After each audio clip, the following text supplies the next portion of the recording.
Crónicas de espanto. Bienvenidos a la casa del terror. Comenzamos.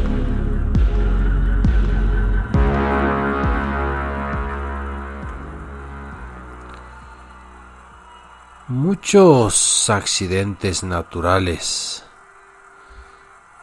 guardan en su interior misterios que a veces, para tratar de descifrarlos,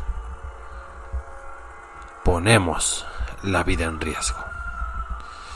Una montaña, un río, una cueva, puede ser la tumba perpetua de alguien que osó cometer una imprudencia o de una maldición. Y en ese tono les quiero contar precisamente de una cañada. Y es que ahí, en los alrededores de Uruapan, en medio de esas cañadas y montañas que serpentean en el eje neovolcánico y después abrirán rumbo a la Sierra Madre Occidental, en medio de una cañada hay un estanque de aguas verdosas, lleno de peces de varios colores. Sigue alimentándose del agua que emana desde la montaña. Esa agua natural, pura y fresca que corre por encima. Independientemente de todo esto, a los turistas y a los visitantes ocasionales no se les recomienda que se metan a bañar en ese pequeño manantial. ¿Cuál es la razón?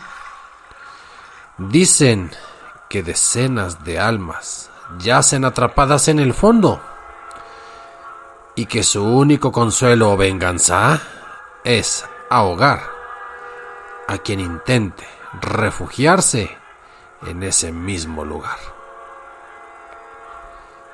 La fama de ese estanque se remonta incluso a la época prehispánica, cuando dicen que los indígenas que vivían ahí por la región ofrecían sacrificios espantosos para nuestra época a esos dioses primitivos.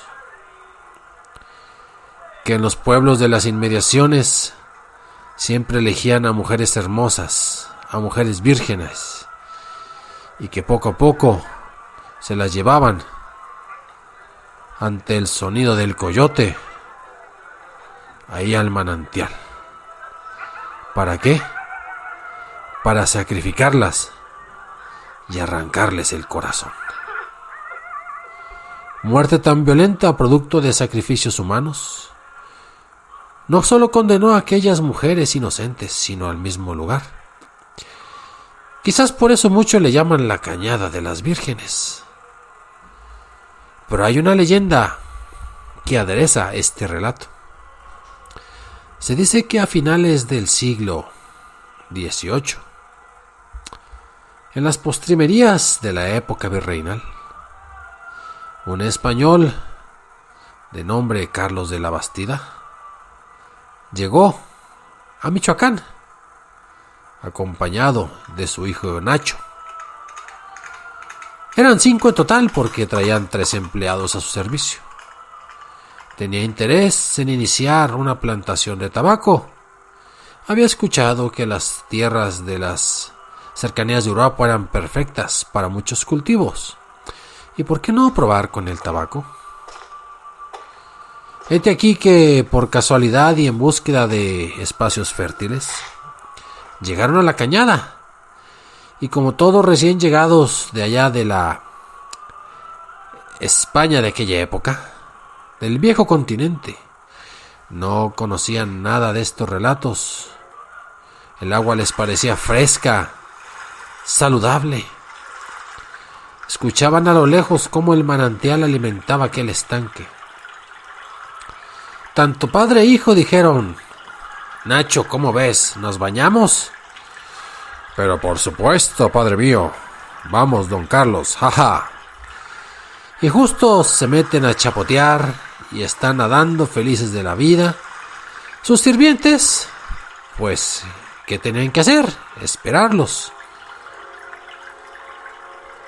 No tardaron en sentir cómo unas manos les tomaban los pies y los jalaban, tiraban de ellos hacia las profundidades y los sumergían. Y padre, ayúdame. Oh, Nacho, ¿dónde estás? Y se sumergían de nuevo. Y entre lo que bajaban y abrían los ojos ahí dentro del agua del manantial, para sí mismo lo que percibían eran los cuerpos mutilados y descompuestos de varias jóvenes, todas ellas vírgenes, con el pecho abierto, con el corazón arrancado. Esas eran las vírgenes que les tomaban los pies, les tomaban las piernas, parecían acariciarlos. Ellos solamente alcanzaban a chapotear, a tratar de salir, mientras los criados que estaban afuera del estanque, completamente desconcertados, pues parece que solo hablaban entre ellos, arrojaban alguna soga, pero aquel hombre Nacho y su padre Carlos alcanzaban a salir y a la vez no. ¿Quién sabe cómo? No se saben los detalles. Se dice que cuando estaban a punto de morir y gorgoteando entre el agua, las vírgenes les ofrecieron un trato, quizás entre susurros o entre sonares, diríamos ahora. Les dejarían vivir si a cambio mataban a los hombres que los acompañaban y los arrojaban al lago. Parece que así fue. De repente lograron salir. Carlos, ¿estás bien? Sí, padre mío, estoy bien. Menudo lío del que no hemos librado. Y parece ser que pidieron ayuda a aquellas personas. Y ahí mismo, en cuestión de minutos, se pusieron de acuerdo, a la lejanía de sus sirvientes. Lograron asesinarlos y arrojarlos, cuando estaban heridos, al lago. Y mientras el coyote aullaba, aquellas vírgenes consiguieron completar esa sed de venganza con las otras 3 víctimas.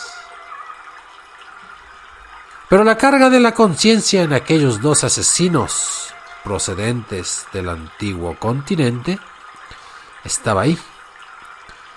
Caminaron,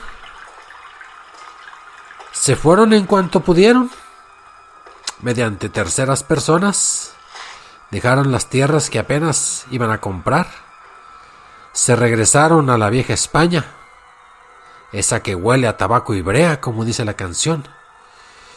Y hay quien dice que allá se fueron a un monasterio para lavar sus pecados. Ya no los volvieron a ver. Bueno, eso dicen.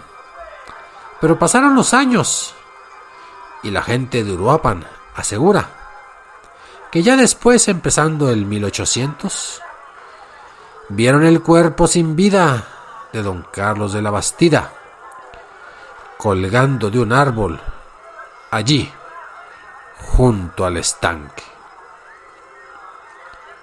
De Ignacio no se supo más, pero uno de los 2 quizás regresó para pagar los asesinatos. Y desde entonces, cuando uno va a la Cañada de las Vírgenes y observa el estanque, se la piensa 2 veces para atreverse a darse un chapuzón, no sea que las vírgenes te agarren de donde puedan y te sumerjan para siempre. Esto fue Crónicas de Espanto. Escriban, opinen, asientan, disientan, cooperen. Octubre y noviembre, meses del terror. Siempre que podamos tendremos 2 relatos semanales. Hasta la próxima.